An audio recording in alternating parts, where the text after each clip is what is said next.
Bem-vindo ou bem-vinda ao conteúdo de hoje. Aqui, Daniel Coriolano, estou com um convidado, o Alencar. E a gente vai falar sobre o patrimônio cognitivo como influenciador do sucesso na vida, na carreira médica. Por que eu achei interessante trazer esse tema? Porque muito se fala hoje de saber sobre finanças pessoais, sobre marketing, sobre empreendedorismo. Só que, será que a gente não está esquecendo um pouquinho da base de ser um médico tecnicamente competente? E a pessoa que eu pensei logo para falar sobre isso foi você, Alencar. Então, obrigado pelo seu tempo aqui com a gente a partir de agora. Eu gostaria, para que a minha audiência, eventualmente, caso não conheça você, passe a conhecer melhor, aqui você se apresente inicialmente, e aí eu tenho alguns casos que vão balizar o nosso bate-papo de hoje. E na sequência eu começo a falar sobre esses casos. Mas primeiro, a gente quer te conhecer de uma forma mais ampla. Valeu, Daniel. Obrigado pelo convite. É um prazer estar aqui. Eu sou o José Alencar, eu sou cardiologista, sou arritmologista também, e eu tenho me dedicado muito à medicina baseada em evidências, especialmente depois que a pandemia acabou.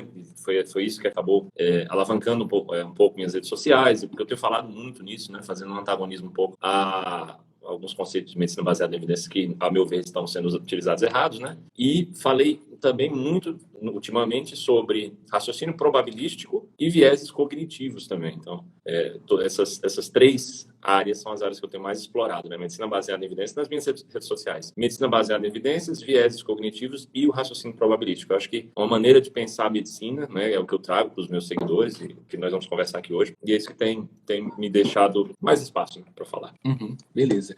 Alencar, veio na minha cabeça esse nome, né? Já que eu falo muito aqui nas redes sobre inteligência financeira e aí pego o termo patrimônio, como algo que é relacionado à riqueza, de grande valor, mas cognitivo, que diz respeito ao nível crítico, para as escolhas, que é relevante para que durante a nossa carreira médica nós sejamos resolutivos. No entanto, diante de uma vasta opção terapêutica ou antes disso, opções diagnósticas, podemos cometer alguns excessos que diz respeito a alguns conceitos importantes a que temos conhecimento, a fim de que não cause dano aos nossos pacientes. E para ficar um pouco mais dinâmico aqui, eu trouxe inicialmente um caso muito simples, e aí para que você possa comentar sobre os conceitos, para a galera despertar, provavelmente um caso similar que chegou para todo mundo, né? Sobretudo assim, na atenção primária, os médicos generalistas que atendem casos mais indiferenciados. Então, um primeiro caso frequente que pode acontecer, comigo aconteceu várias vezes, provavelmente com quem está aqui também, é aquele paciente, Alencar, que diante de alguma argumentação educativa que viu na televisão, ou educativa, entre aspas, sentiu o desejo, se sentiu incomodado, teve aquela diferenciação de sensação de estar doente, mesmo assintomático, e foi motivado a buscar o médico e chegou lá, doutor, vim fazer um check-up. Então, assim, como que a gente entra aí nesse conceito para não cometer o dano, haja vista que não é essa a nossa intenção enquanto médicos e médicas? Daniel, O cara vai fazer o check-up.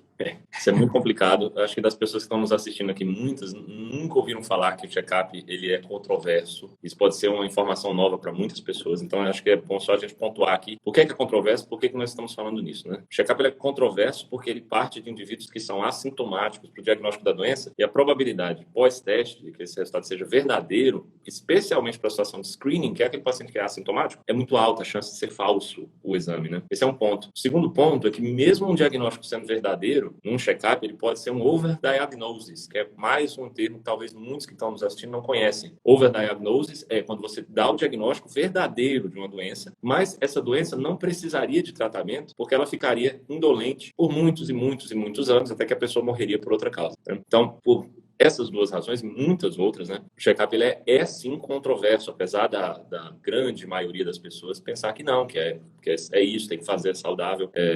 Há pelo menos que se fazer aqui esse contraponto, né? E quando o paciente chega solicitando isso, né, nós estamos com um problema na mão, porque como é que a gente vai explicar para ele que esse check-up não está muito bem indicado, que nós estamos tentando, como você falou, prevenir um dano maior, né, nesse paciente, porque se nós entrarmos num falso positivo ou se nós entrarmos num overdiagnosis, de uma forma ou de outra, nós vamos estar causando dano para ele. Daniel, é muito engraçado porque quando nós damos um resultado falso positivo a um paciente, muito provavelmente nós nunca saberemos desse erro, nós nunca vamos identificar no futuro que esse diagnóstico foi falso, por causa de um viés chamado viés da ignorância, que é, como o paciente não tem nenhuma doença, então ele vai continuar sendo sadio depois do seu tratamento, entende?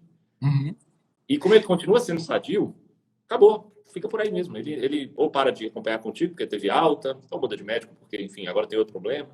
E você, para sempre, vai achar que está fazendo bem para as pessoas. Então, mais um problema que está envolvido com isso daí. O nosso papel, tanto como generalista, como alguém que trabalha com medicina baseada em evidências, inicialmente, eu acho que tentar fazer esse conhecimento ser mais popular, né? É muito fácil você ir num programa televisivo da vida e sair falando que é muito bom fazer todos os exames, porque a gente está aqui para proteger você, porque a gente está aqui porque quer a sua saúde. É muito difícil você fazer o contraponto, que é o que eu tento fazer. Isso eu sei que é complexo, né? Diante de uma situação como essa de check-up, eu acho que teria que partir também das sociedades, entendeu? Ter um posicionamento um pouco mais duro com relação a isso. Porque aí também nos protegeria juridicamente, né, Daniel? Para a gente falar assim, olha, eu não estou fazendo mais porque minha sociedade endossa que não se faça mais, né? Só que mesmo apesar das evidências não falarem a favor desse tipo de estratégia, né, as sociedades elas não se posicionam da maneira que ajudaria a gente por diversas razões, entre elas até o corporativismo, né, infelizmente. Mas, enfim, ficamos reféns disso, reféns de uma máquina que está rodando, e o que nós podemos fazer, eu acho que é educar as pessoas, ter uma conversa franca, né, e deixar a pessoa muito livre. Já aconteceu comigo várias vezes no consultório, chegar pedindo um check-up. E a minha resposta é sempre, olha, eu vou te explicar aqui por que não. E explico e deixo ele livre para buscar outro médico, se ainda depois da explicação ele quiser fazer esse check-up. Na cardiologia, sobretudo, hein? Porque é um órgão que exerce assim, uma função cultural, né? Ele é centro de coisas, emoção, é um centro de somatização. Então, acho que vocês têm que ter também uma grande habilidade no desenvolvimento, uma abordagem em saúde mental. E eu já ligo aí com o livro do nosso amigo Micael, né? O Saúde Mental lá para psiquiatras, ou para generalistas. Para generalistas. Psiquiatria para generalistas. Mas, Alencar, dentro disso que você falou, né, tem alguns conceitos que podem... que quando você dá nome às coisas, acho que a galera começa a assimilar melhor e também acaba encontrando melhor nos descritores. Então, tem o Choosing Wisely, né? Tem a prevenção quaternária, nisso que você falou. Mas eu lembrei de uma vez que eu fui para um programa de televisão, era nacional, é gravado aqui em Fortaleza, e aí a repórter estava me dando instruções do que eu deveria abordar de forma superficial, mas no primeiro momento para eu ficar livre e falar, né? Aí ela disse, você pode dizer que pode fazer caminhada assim dentro do apartamento, vai e volta, assim, uns 10 minutos. Ela disse, não vou dizer isso. Eu não vou dizer isso. Aí eu falei, não, é importante você ter também, como um fator social, pode até fazer no seu prédio os 10 minutos. Aí fui falando assim com o maior cuidado científico, mas ela queria que eu dissesse que qualquer caminhadinha dava certo. E aí, dentro do mesmo contexto que antes de fazer exercício, que tinha que fazer um eletro, que tinha que fazer não sei o quê, que procurasse o médico, eu disse, não é assim não. E aí houve um atrito com a jornalista nesse momento. Eu não disse, mas fiquei com... Sabe aquela coisa que você fica refletindo o dia todo, vai? Aí depois, no final do dia, você descobre a resposta certa? A minha resposta naquela hora era para eu ter dito assim, se você quisesse contratar alguém que dissesse isso aí, era um ator, não um médico, né? Boa. Porque o cara tinha que ter o script e ler o que ela dissesse. E pronto, só isso. E aí, imagina o papel de influência em uma rede nacional ou nas redes locais, junto a grupos pequenos, ou apenas a um paciente que você influencia, que esse um paciente tem a capacidade de influenciar 27 pacientes. Então, se você fizer lá o check-up, solicitar os vários exames, você pode causar dano a ele e mais 27 ali, que ele influencia, né? Que ele vai dizer aos familiares, vai para o doutor que solicita. Mas a prevenção quaternária é algo que a gente usa muito dentro da medicina de família e comunidade, que muitos classificam como iatrogenia, associa como algo ruim ao paciente, né? Mas iatrogenia, na sua etimologia mesmo, diz respeito a fruto do ato médico, né? O que vem do iatro, do médico.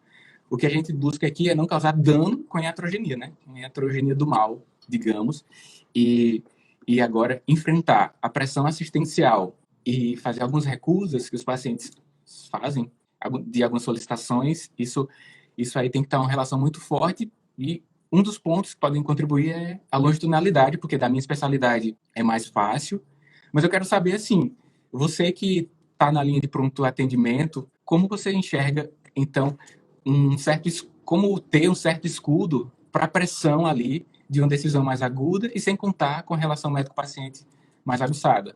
Tá. É difícil sempre, Daniel, porque as pessoas estão acostumadas com o diferente, as pessoas estão acostumadas com... Não vou falar aqui que é com uma esperança exagerada, porque é bom ter esperança, né? E é bom que seja exagerada mesmo. Mas às vezes é uma esperança infantil, assim, que foi gerada e nutrida por anos e anos e anos e anos e anos de bem-estar da vida, programa Bem-Estar, né, da TV, anos e anos e anos de passagem em médicos que criaram essa ilusão na cabeça da pessoa, uma ilusão de certeza, uma ilusão que vai dar tudo certo. No pronto atendimento, o que nós temos que fazer, o que eu tento fazer é separar as hipóteses diagnósticas naquela hipótese principal, as hipóteses não posso deixar passar, as hipóteses adicionais. Porque se, vendo a hipótese principal, escolhendo exames que vão tentar confirmar aquela hipótese, e aquelas hipóteses, entre aspas, não posso deixar passar, descartá-las, né, com algum exame com poder de descartar, eu acho que assim a gente consegue ter segurança no pronto atendimento, mas nunca vai ser fácil, porque eu posso, desse cenário que você falou, eu posso ir até além, Daniel.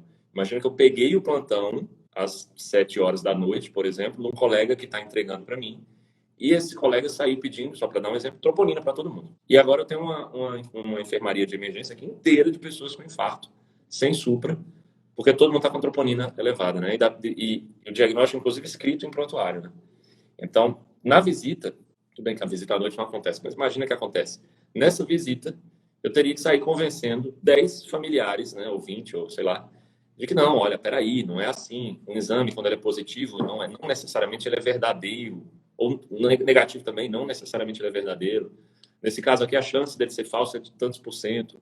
Isso é muito complexo. Isso foi um colega que arrumou o problema para mim. E o colega não fez por mal, o colega fez por uma formação que não é ruim também, não é por isso que é uma má formação, mas é a formação geral, é aquela formação que tem sido o hábito, né? E que nós tentamos mudar, né? E a medicina de família e comunidade, por ter uma veia em medicina baseada em evidência muito forte, que é essa veia de que tenta fazer prevenção quaternária, escolhe os exames baseados não só na eficácia, mas na eficiência, né? Tanto exame como terapia. Não sei se tem essa veia muito forte com isso. Então, eu acho que é mais natural para vocês da MFC esse tipo de conversa. Agora, para o médico, o clínico, o cirurgião, esses caras que eles não têm essa preocupação, não têm essa veia tão forte, é muito complexo chegar nesse conhecimento e passa esse plantão para mim, então, com um problemão. Mas o pronto atendimento, respondendo a tua pergunta, eu acho que a maneira mais tranquila de se fazer isso é separando hipóteses nas hipóteses que eu preciso confirmar, hipóteses que eu preciso descartar. E aí eu seleciono os exames baseado nisso. Se o colega de antes criou problema, paciência. É tentar, de alguma maneira, conversar com o paciente, com os familiares, para tentar contornar aquilo ali. Mas é muito difícil contornar, uma vez que um exame mal solicitado é positivo e provavelmente falso, né, Daniel? Só um parênteses, Alencar. Você é uma das poucas pessoas que acertam o nome da especialidade, medicina de família e comunidade. Os colegas, medicina da saúde da família, medicina não sei o quê. Mas, assim, demonstra também, é parte da sua competência em estar atento e sabe do poder das palavras também, né, cara? Então, é só uma caracterização mesmo aí que a galera não acerta mesmo. Não é tão popular, mas depois que você tem nas universidades alguns professores de referência, a especialidade vai tender a ficar mais popular, mas por enquanto estamos contando com o apoio de referências como você aí, de começar falando o nome direito, que é o seu caso, com frequência. Alencar, tem o que você falou aí, me alertou também que eu estava tendo uma visão mais de dano diante do paciente, que poderia causar dano ao paciente, mas você causa dano ao sistema, né? Então, no exemplo que você citou, imagina o nível de energia que você dedicaria a algumas intervenções desnecessárias para desfazer. E aí, possivelmente, poderia perder um pouco do foco de alguém dentro do serviço de saúde que realmente precisaria da tua atenção. Então, quando você traça condutas com baixo nível crítico no que diz respeito às melhores evidências disponíveis, você tira o foco e desvia recursos de quem precisa para quem talvez não precisa, talvez dos pobres para os ricos, né, que têm acesso a atitudes preventivas, primariamente, né, prevenção primária. E isso é interessante. E o dano para o serviço. Numa situação de urgência médica, de pronto-socorro, você lá tendo que desfazer alguns pontos e o paciente da urgência, de fato, lá, sem a atenção plena que você poderia ter naquele momento. Posso dar um exemplo, Daniel? Desculpa. Sim, sim. Vou dar um exemplo bem claro disso que você está falando. Real. Desde 2013, a diretriz americana de infarto sem supra, quem me conhece sabe que eu nem sou assim tão de diretriz, né? Mas é que quando a diretriz acerta, a meu ver, baseada em evidências, ela não tá agindo em conflito de interesse, então isso pode ser usado também para fortalecer um argumento, né, que eu estou tentando passar. Então, desde 2013, diretriz americana contraindica que se solicite troponina e CKMB juntos, numa suspeita de síndrome coronária aguda, porque a troponina atualmente, desde 2013 na verdade, e antes disso, ela já tem um perfil de sensibilidade, especificidade e acurácia que vence a CKMB em qualquer cenário, então não precisa, é gasto de dinheiro pedir a CKMB se você tem a troponina ultrassensível. Isso é um exemplo que eu estou dando. Só que as pessoas não pararam de fazer isso, nem em hospitais e escolas, nem em grandes hospitais, serviços de residência, não parou. Por exemplo, eu vou dar o exemplo do Dante Pazanese, que é onde eu sou preceptor da residência. Todo mês que chega residente novo, tentando tirar da cabecinha deles para pedir CKMB e troponina, porque é medular, CKMB e troponina. Clica nos dois juntos, assim. E uma aula que eu estava falando sobre isso, eu usei uma analogia que foi a seguinte, olha,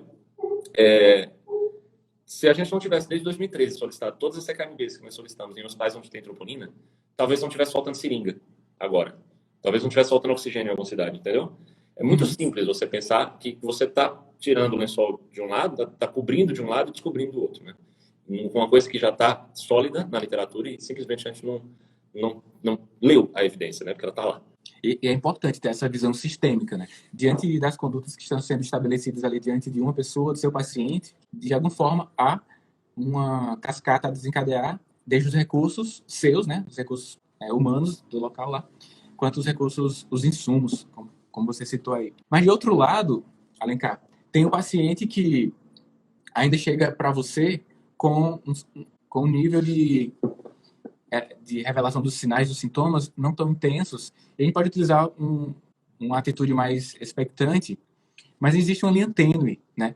Entre uma demora permitida, que é um termo constantemente utilizado, né? Você observa o desenrolar para estar inerte a exercer uma terapêutica eficaz rapidamente. Então, essa linha tênue, que você pensa aí sobre isso, de intervir rápido, no momento certo, né? Melhor dizendo, e deixar passar algo. Que aí a gente fala sobre comer bola, né? Alguma coisa assim.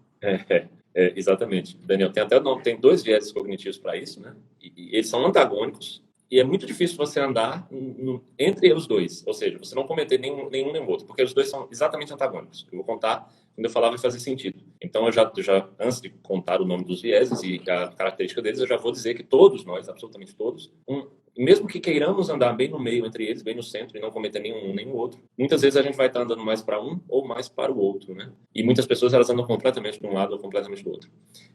São os vieses da comissão e o viés da omissão. Viés da omissão é exatamente isso, é você por medo, por preocupação, com uma atitude que deveria ter tido uma atitude sua, você não toma essa atitude. Esse é o viés de omissão. O viés de comissão é o contrário. É aquele momento em que você poderia não ter feito nada, mas, por alguma razão, você acabou agindo de maneira muito exagerada, intempestiva naquele caso.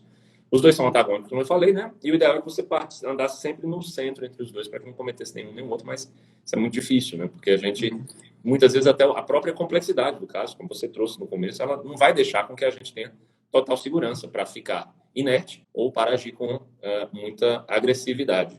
Eu, como médico de pronto-socorro, de pronto-atendimento, preceptor lá do Dante Pazanese, tem muitos momentos que eu preciso ser muito agressivo, porque o paciente está entre a vida e a morte. Né? Mas quando eu transfiro isso para o consultório, já é o oposto. Então, não são poucas as vezes que, ao ouvir um sintoma que para mim não fez muito sentido e que eu percebo que não vai trazer um risco de morte para esse paciente, eu solicito para ele que retorne, pode fazer até o retorno gratuito em um mês, não tem problema, para me contar o que aconteceu, como é que evoluiu essa tua queixa. Porque, por enquanto, eu não estou conseguindo entender. Eu não estou conseguindo tirar o leite de pedra aqui.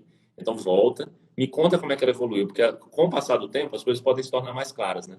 Então, algumas vezes eu posso tentar isso. Essa de você agir desse jeito, ela tem até um nome, um pensamento filosófico sobre isso, que chama-se slow medicine, que é exatamente isso, é você ir com calma nas coisas que merecem calma, nas pessoas que não estão urgentes, nas que não estão graves, nem correndo risco de vida, né? Você não precisa tomar uma ação só porque o paciente está solicitando, entendeu? Você não é obrigado a solicitar um exame só porque o paciente espera de você um exame. A gente tem que colocar isso na cabeça e educar, né, os nossos pacientes. Nossa primeiríssima função, já dizia o William Osler, como médico, ele falou, né, educar as pessoas, educar as massas a não tomar remédios. E eu agora faço até uma transposição dessa frase dele para também não fazer tantos exames. Então, começar conosco, a gente fazendo essa educação, que eu sei que você já faz há anos, essa educação é que vai ser muito importante para mudar esse pensamento. No paciente, ele parar de ser um cara que cobra essa medicina agressiva, né? E aí nós vamos poder ser mais slow nos pacientes que são slow. E para quem está assistindo a gente, Daniel, e é plantonista de pronto-socorro, tem que entender que muitas vezes você tem que ser agressivo mesmo, porque aí já é uma situação entre a vida e a morte. São situações de resposta imediata, resposta rápida, em que você consegue observar com muita clareza a consequência da atuação. Então, faz muito sentido. Agora, no consultório, Daniel, eu vou falar para você, olha, poucas vezes faz sentido atuar com viés de comissão no consultório. Pouquíssimas vezes faz, porque esses pacientes, eles têm tempo para você observar melhor e eleger melhor os exames e as terapias para ele. Eu acho muito bacana quando a gente vai dando nome, dando conceito, você organiza mais mentalmente. Então, para exercer uma medicina mais slow medicine, mais que cause mais benefícios ao paciente, você falou que tem que ter longitudinalidade, né? Então, dentro do seu ambulatório, há essa possibilidade de você seguir o paciente, ter a permissão de avaliar o desenrolar das queixas e aí intervir no momento preciso, nem precoce, nem após ter passado o momento de ouro, que aí é a omissão e a comissão, segundo o conceito que eu entendi aqui na sua fala. Exatamente. E aí não utiliza de uma forma assim inteligente a demora permitida e não omitindo ações importantes, né? E aí, dentro disso tudo tem as palavras, novas palavras aparecem, mas que acabam sendo princípios da medicina, né? Tem o choosing wisely. Voltou, beleza. Para mim travou um pouquinho lá, cara, aqui. Voltou. Tranquilo.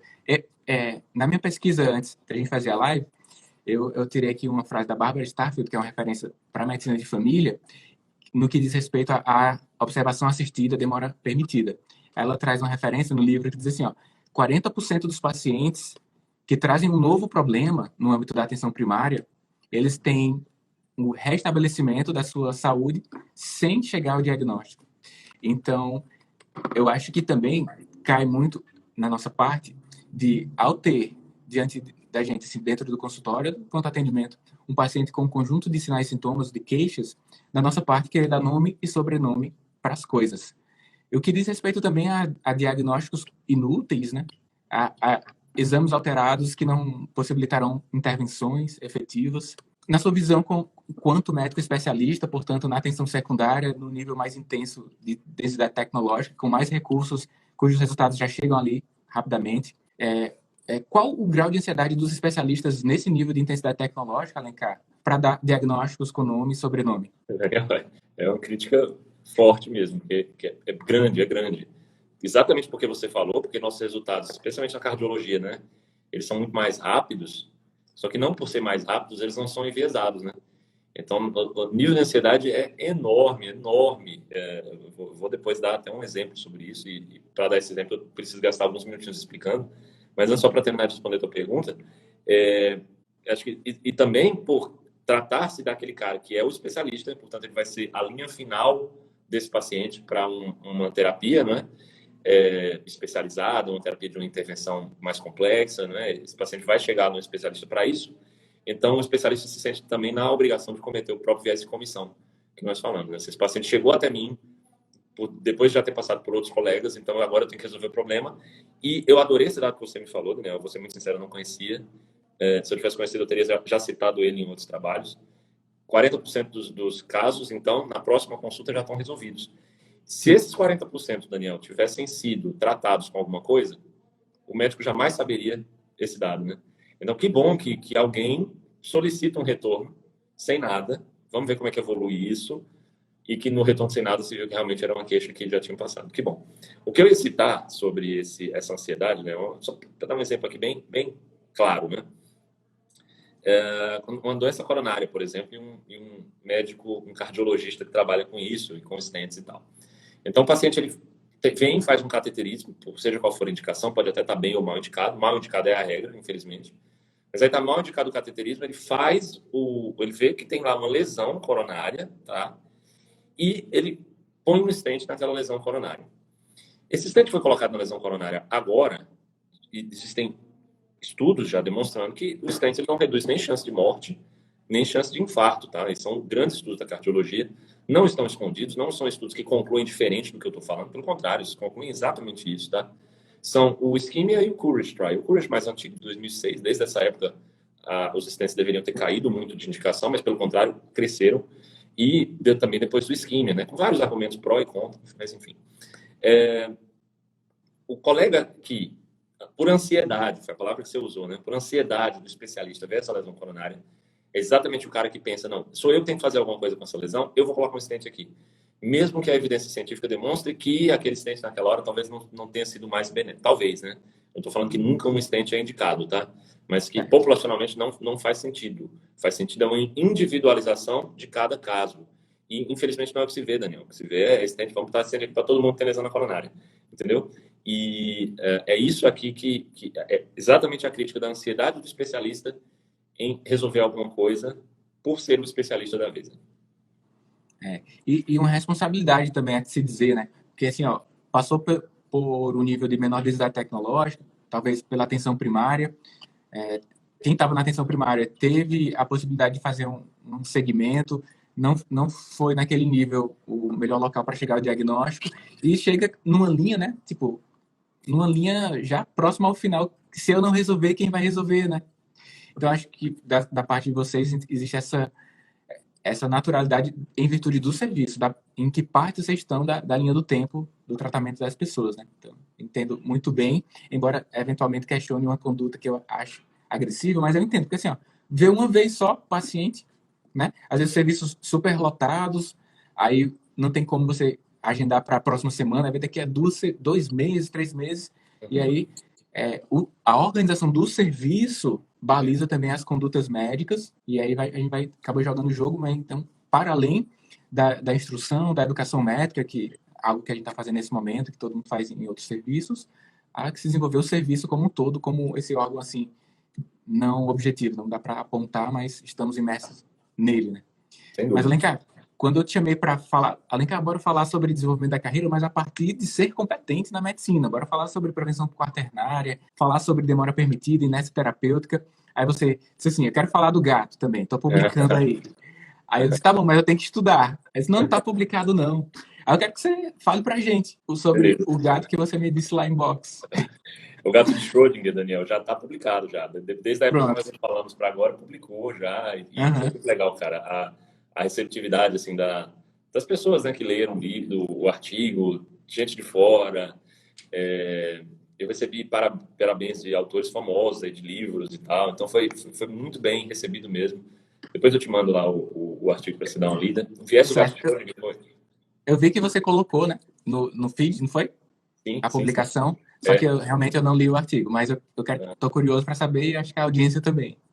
O viés é assim, eu estudando sobre esses outros viéses cognitivos, o viés da ignorância, que eu já falei, e o próprio viés da comissão. Acontece o seguinte, imagina que um paciente, ele recebe um diagnóstico num exame de check-up. Só para dar um exemplo, pode ser em qualquer exame, tá? Mas um exame de check-up. Ele vai e recebe um diagnóstico, tá? E ele, depois de receber esse diagnóstico, ele vai fazer um tratamento, Daniel, que tem uma chance de morte imediata, só por estar fazendo tratamento, de, hipoteticamente, 5%. Aí ele sobrevive ou morre, né, nesse procedimento. Vamos pensar que ele morreu nesse procedimento, tá? Nesses 5% de chance. O que acontece muito frequentemente é que a família, né, e o próprio paciente, no momento em que ainda estava vivo, antes de morrer, talvez ele estivesse se sentindo grato ao médico por ter recebido esse diagnóstico e ter feito esse tratamento. E pensando que a morte chegou porque realmente a doença era muito grave, entendeu? Isso é potencializado e isso favorece as terapias. Quando eu terminar de contar toda a história, vai fazer sentido. Favorece as terapias, mesmo as ineficazes, tá?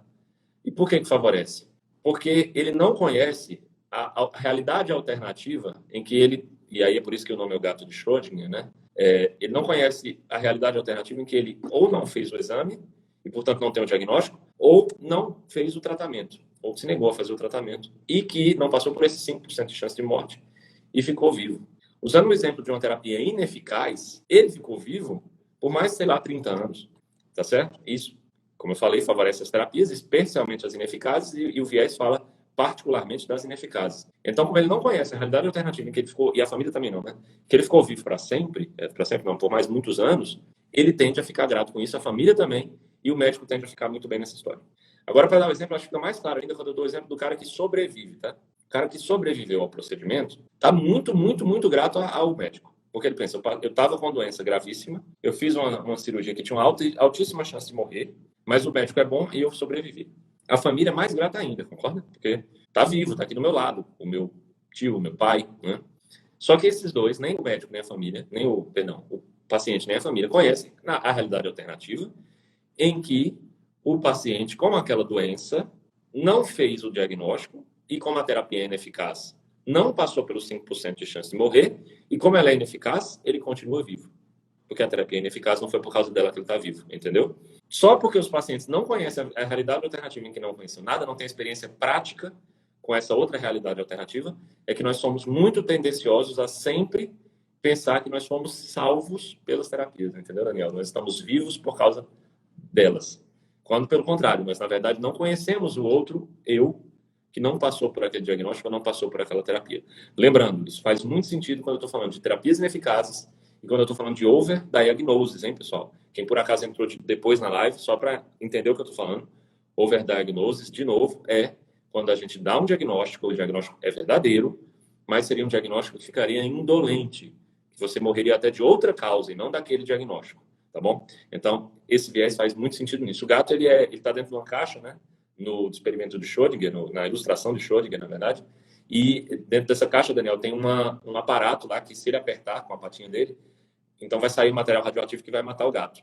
E o Schrödinger, que está do lado de fora observando a caixa fechada, ele não sabe se o gato está vivo ou está morto, então ele ilustrou isso dizendo que o gato estava vivo e morto ao mesmo tempo, entendeu? Então, como são duas realidades paralelas, eu nomeei o viés cognitivo com esse nome. E isso acontece a partir do momento que o paciente tem o diagnóstico, que aí ele vai ser ou não submetido à terapêutica. E então tem que ter o cara que não tem diagnóstico. É. Porque ele também é submetido a terapêuticas, não é? Aquela pessoa saudável que aí busca, a partir de apelos, por exemplo, modulação hormonal, tá com deficiência de micronutrientes, etc. Aí você vai fazer, aí vai a cada mês utilizar aquilo e o quanto que isso pode causar dano, né? Porque a gente tem uma clínica, a maior parte dos colegas que atendem lá, eu sou diretor clínico, e aí depois que eu passei a ser diretor clínico, o nível de responsabilidade ficou muito maior a quem atende lá, né? Você fica. E aí, as terapêuticas que eu imaginava que seriam propostas lá, eu precisaria ter médicos competentes, então todo mundo tem residência e tudo. Mas assim, ó, dentro de um serviço particular, que existe também alguma intenção mercadológica, e aí argumentos que levam pessoas saudáveis a buscarem os médicos e não apenas fazer o check-up, que seria potencialmente capaz de causar dano, mas uma intervenção mesmo, assim, uma invasiva mesmo, né? Parenteral até. E aí, isso aí causaria dano. Então, assim, cirúrgica também. Então, o cara estaria saudável e doente ao mesmo tempo. Exatamente. A depender de que foi implementado, fazer ou não a intervenção. E aí envolve competência médica e nível educacional para que as pessoas têm que ter nessa autonomia de discernir o que é bom ou não para a sua saúde, mesmo diante de um médico que exerce uma influência de poder cognitivo diante da sociedade. Né, cara? Então, Márcia, eu vou abrir aqui agora os comentários para ver se alguém tem alguma consideração sobre o que conversamos hoje. Legal. Pois o tempo está chegando ao final. Ativar comentários. Pessoal, vocês que estão aqui na live, vocês têm alguma consideração a fazer? Alguma pergunta para o nosso amigo, para o Alencar, acerca do que debatemos? Vamos ver aqui. Belarmino. Aí, um abraço aí, Belarmino. E aí, Belarmino, abraço. O Rafael, fantástico, muito interessante. Aline Reumato, excelente professor. Legal, gente, obrigado. Alguma pergunta, pessoal? Excelente conversa. Estou esperando ansiosamente o livro de Medicina Baseada em Evidências, do Alencar. E o curso também. O que é que você tem a falar sobre isso, Alencar? Daniel, até julho, no máximo, até julho está saindo o livro. Eu estou tentando correr com a editora, com a Sanar, para ser antes ainda, mas no máximo julho. E o curso também, estamos aí em negociações. A negociação é mais difícil para o curso, mas vai sair, em breve está saindo. Legal. Alencar, fala sobre o teu livro, que já é uma referência do ECG. Sempre tem pessoas novas chegando, então... É mesmo, boa. Também sou autor desse livro, né, o Manual de ECG, Daniel, que foi um desafio, cara, que eu fiz para mim mesmo. Eu pensei assim, olha, fazem, na época, né, 17 anos que saiu o último grande livro de eletrocardiografia brasileiro. E todos os que vieram depois dele, absolutamente todos, foram Ctrl-C, Ctrl-V desse, de 17 anos atrás. Só que a eletrocardiografia não parou no tempo, né? existe evidências científicas sobre eletrocardiograma saindo toda semana. Então, já estava desatualizado, cara. O Ctrl-C, Ctrl-V brasileiro estava muito desatualizado. Então, o meu objetivo com o livro foi, vamos fazer um livro referência, completamente atualizado. Então, e foi mesmo, muito atualizado. Quem compra, abre, vê que realmente tem coisas que só estão nele e que fazem muita diferença na vida dos pacientes. Ao mesmo tempo, eu tive cuidado de deixar em um livro básico, Daniel. Então, uma pessoa que pega o livro, porque quer aprender eletro do zero, também consegue. Tem até um mapinha, Daniel, que eu fiz no começo do livro. Olha, se você não sabe nada de eletro, então lê o capítulo tal, depois tal, depois tal, depois tal. Se você já sabe muito de eletro, aí vai até em níveis. Ó, se você é um cardiologista, vai ter coisa nova para você aprender no capítulo 13, 14. Se você é eletrofisiologista, que é a minha especialidade, então lê o 19 e o 20. Então, que tem novidade lá. Então, cara, foi amarrar todo mundo mesmo nesse livro. Ficou muito legal. E demonstra uma preocupação por sua parte e compromisso com a aprendizagem. Você facilitar esse direcionamento e agilizar na aprendizagem. Que massa, cara. E você fez em quanto tempo? Porque foi também um desafio de liderança. Haja vista que são vários coautores. São vários coautores. Foi um ano inteiro de trabalhando para esse projeto sair. Mas ficou bonito, ficou legal e é bom. Show de bola. Deixa eu ver aqui, muitas pessoas comentaram. Então, bora lá aqui ver. Bárbara, muito bom. Gratidão. Por onde começar a estudar medicina baseada em evidência na faculdade, caso a faculdade não te dê uma boa base? Espera um pouquinho tem que muitas... o livro sair.